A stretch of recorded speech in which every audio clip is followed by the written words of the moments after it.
covering news where you live. This is 5 News at 10.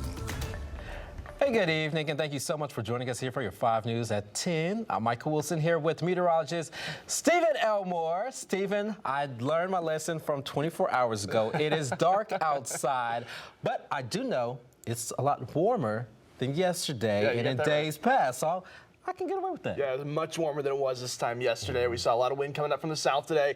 The change for tomorrow and Tuesday is we're going to see a little bit more sunshine. Temperature's going to be a little bit more warm. Who will be mad at the sunshine? Exactly. All right, Stephen, thank you. Well, a Poto woman is dead after a skydiving incident. 44-year-old Heather Glasgow was at Adventure Skydiving Center in Sallisaw yesterday afternoon. Witnesses say they watched helplessly as her parachute had fully deployed, but they say she went into a spiral that she just could not recover from. And tonight, we are actually hearing from one of those witnesses. The body that was on that parachute was just spinning in circles and nothing was going on. Roland Preston was on his way to dinner, driving on Highway 59 in Sallisaw, when he saw Heather's body in the air, lying horizontally. I mean, it was completely sideways. I feel like they were already unconscious in the air, because if they would have been responsive in the air, they would have been kicking their legs. They would have been trying to fight with their arms to control the parachute. Saturday, Heather went to Adventure Skydiving Center in Sallisaw. These are photos of its website. According to the Sallisaw Police Department, Heather hit the ground after an unknown issue during her solo jump. It bothered us so badly.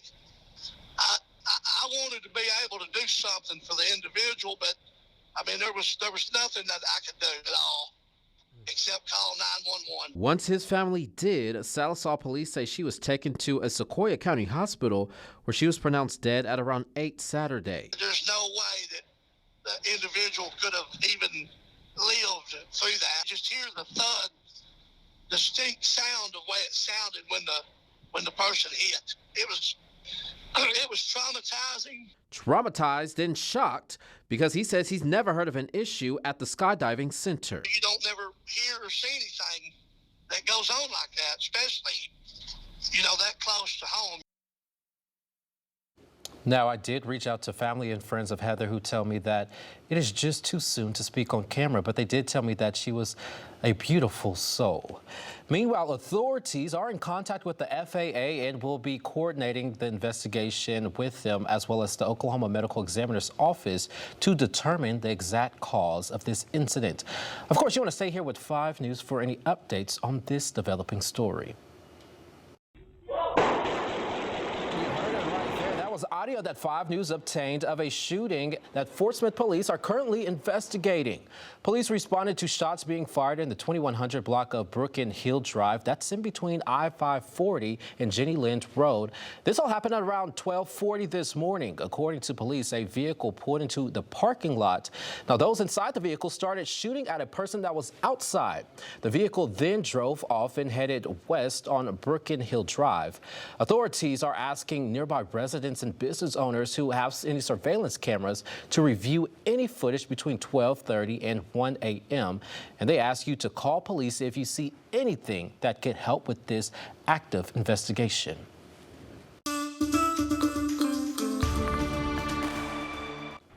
Tonight, police in Memphis say 1 person is dead and 10 others are injured after a series of early morning shootings.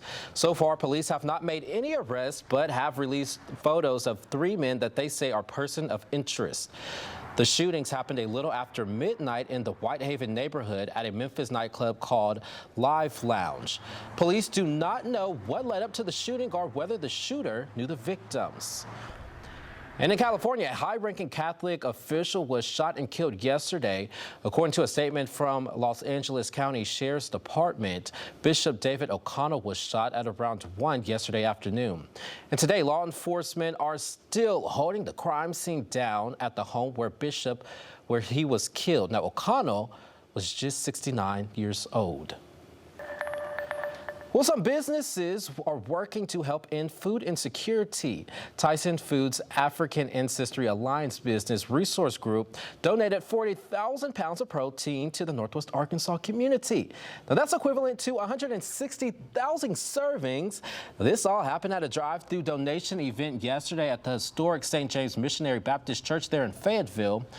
5 News did speak with the people involved to hear what giving back means to them. Now, in 2022, Tyson donated more than 18 million pounds of protein to food banks and hunger relief organizations in Tyson plant communities. Well, credit card debt is now in the U.S. now nearly totals $1 trillion. Credit card balances have increased more than $60 billion over the last 3 months of 2022, which has lifted the total amount of credit card debt to an all-time high of, bear with me, $986 billion. The increase in credit card debt comes from the increase in interest rates, and it all comes amid high inflation.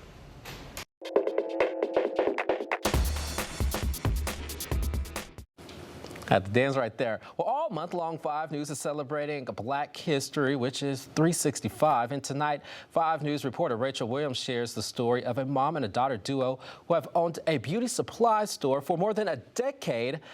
But it's not your average beauty supply store. 5 News. All right, thanks so much, Rachel. Well, Hair Couture not only offers wigs for women, but for men and children who are also losing hair.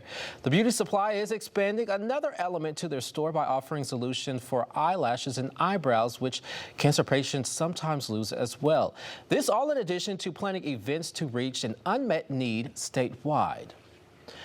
Well, happening this Wednesday, U of A Chancellor Charles Robinson is giving an address at the Fayetteville Public Library. Now, the theme of this is an historic moment, celebrating Black History Month. Robinson is the university's first Black chancellor, and as a part of the address, Robinson will discuss the importance of the U of A's land grant mission and give his thoughts about higher education. The address takes place this Wednesday, February 22nd from 6 to 8 p.m. So ahead on your 5 News at 10, we are going to tell you about an event coming up next month that a lot of you all with high school graduates are going to want to hear about after the break. And temperatures are... If you have a high school senior in the house and they are looking to go to college this fall, you may want to listen up because there is an event in Fort Smith that you and your child probably don't want to miss. 5 News evening anchor Darren Bob tells us it's all about finding those scholarships. It can be 5 News. All right, Darren, thanks. Now, the event will be held Saturday, March 11th at the Stevens Boys and Girls Club on North 6th Street there in Fort Smith. And it all starts at 11 a.m. Now, door prices will also be given away, so it's really no excuse to come out. Stepping outside this evening, here's a live look off of MLK Jr. Drive in Fayetteville. Stephen, yes, it's dark, but come tomorrow in the afternoon, we're going to have sunny days, sleeping off crowds our way. I tried to sing the Sesame Street theme song. I don't know. Go ahead, do your job. Yeah, sunshine heading into to have a better understanding, and I really need it to clear out because my alma mater is coming to town to play the Hogs in baseball, Eastern Illinois Panthers. So I really need to clear up on Saturday because I'm doing that before I come into work next weekend with you. My question is, who asked you to give us this unwanted information? Jonathan. He's not here. Okay, maybe after the 7 days. Can't say anything. You can give us the weather. And stick to that. Okay, you know what? Carry on. Anyways, we're going to talk about this. We don't want you to forget this. Fayetteville, they are celebrating Restaurant Week. Today marked the first day of Restaurant Week.